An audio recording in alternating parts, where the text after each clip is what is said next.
Hi friends, welcome to వని వంటిల్లు.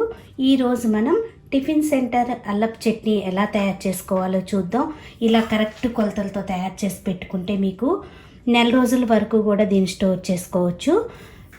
పొద్దున్నే మనకి హడావిడి అనేది లేకుండా ఈజీగా మనం టిఫిన్ రెడీ చేసుకోవచ్చు. ఒక 100 గ్రాములు చింతపండు తీసుకోండి.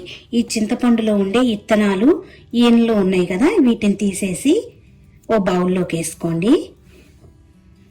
ఇలా ఒక బౌల్లో వేసుకుందాం. ఈ పైన ఏనంతా తీసేసుకుంటే మనకి పచ్చడి చక్కగా నలిగిపోతుంది గ్రైండ్ చేసుకునేటప్పుడు. ఇలా చింతపండుని శుభ్రం చేసి వేసుకోండి.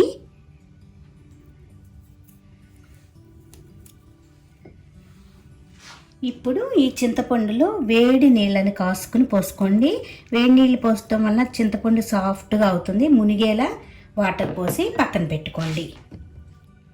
ఒక 100 గ్రాముల అల్లాన్ని తీసుకుని శుభ్రంగా కడిగి తడి అనేది ఏమీ లేకుండా పైన పొట్టు తీసేసి ఇలా చిన్న ముక్కలుగా కోసి తీసుకోండి. 100 గ్రాముల అల్లానికి 100 గ్రాములు బెల్లం పడుతుంది. 100 గ్రాములు తురిమిన బెల్లం తీసుకోండి. మీరు తినే కారాన్ని బట్టి కారం తీసుకోవచ్చు, మీరు కొంచెం తక్కువైనా వేసుకోవచ్చు. ఇట్లా ఒక 50 గ్రాములు కారం తీసుకోండి. మీరు తక్కువ తినేటైతే ఇంకో 10 గ్రాములు తక్కువైనా వేసుకోవచ్చు. ఒక 80 గ్రాములు ఉప్పు తీసుకోండి. ఇప్పుడు తయారీ విధానం చూద్దాం. ఇప్పుడు స్టవ్ ఆన్ చేసుకుని చిన్న బాండి పెట్టుకోండి. దానిలో 1 టీ స్పూన్ మెంతుల్ని దోరగా వేయించుకోండి, మాడకుండా. మీ దగ్గర మెంతిపిండి ఉంటే డైరెక్ట్ మెంతిపిండిని కూడా వేసుకోవచ్చు. ఇలా మెంతులు వేగాక దీనిలో 1 టేబుల్ స్పూను పచ్చిశనగపప్పు వేసి వేయించుకోండి.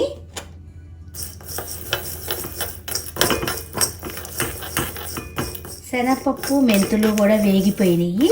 ఇప్పుడు స్టవ్ ఆఫ్ చేసుకుని వీటిని చల్లారనిద్దాం. ఇప్పుడు మిక్సీ జార్ ఒకటి తీసుకోండి. దానిలో వేయించుకున్న శనగపప్పు మెంతులు కూడా వేసుకోవాలి. దీనిలోనే అల్లం ముక్కలు వేసుకుందాం. బెల్లాన్ని కూడా వేసి ఒక్కసారి మెత్తగా గ్రైండ్ చేసుకోవాలి. ఇలా గ్రైండ్ చేసుకున్నాక దీనిలో నానబెట్టుకున్న చింతపండుని వేసి గ్రైండ్ చేసుకుందాం. దీనిలోనే కారం కూడా వేసుకుందాం. దీనిలో ఇప్పుడు 2 వెల్లుల్లి గబ్బాలు వేసి మెత్తగా గ్రైండ్ చేసుకోవాలి. ఇలా మెత్తగా గ్రైండ్ చేసుకున్నాక దీనిలో ఇప్పుడు ఉప్పును వేసి గ్రైండ్ చేసుకుందాం. మీకు గట్టిగా ఉంది అనిపిస్తే కొంచెం వేడి నీళ్ళని వేసుకుని గ్రైండ్ చేసుకోండి. ఇలా మెత్తగా గ్రైండ్ చేసుకున్నాక దీన్ని ఇప్పుడు ఒక బౌల్లోకి తీసుకుందాం.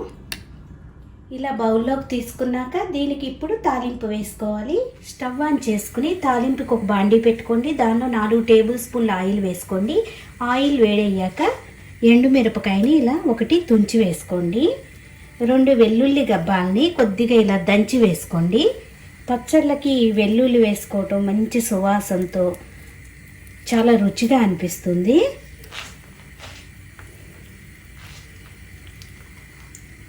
దీంట్లో ఇప్పుడు ఆవాలు, జీలకర్ర వేసుకోవాలి. ఆవాలు జీలకర్ర వేగిపోయాక దీనిలో కరివేపాకు వేసుకుందాం. స్టవ్ ఆఫ్ చేసుకుని దీనిలో ఒక 1/2 టీ స్పూన్ పసుపు వేసుకోండి. ఇప్పుడు ఈ తాలింపుని పచ్చడిలో వేసి కలుపుకోవాలి.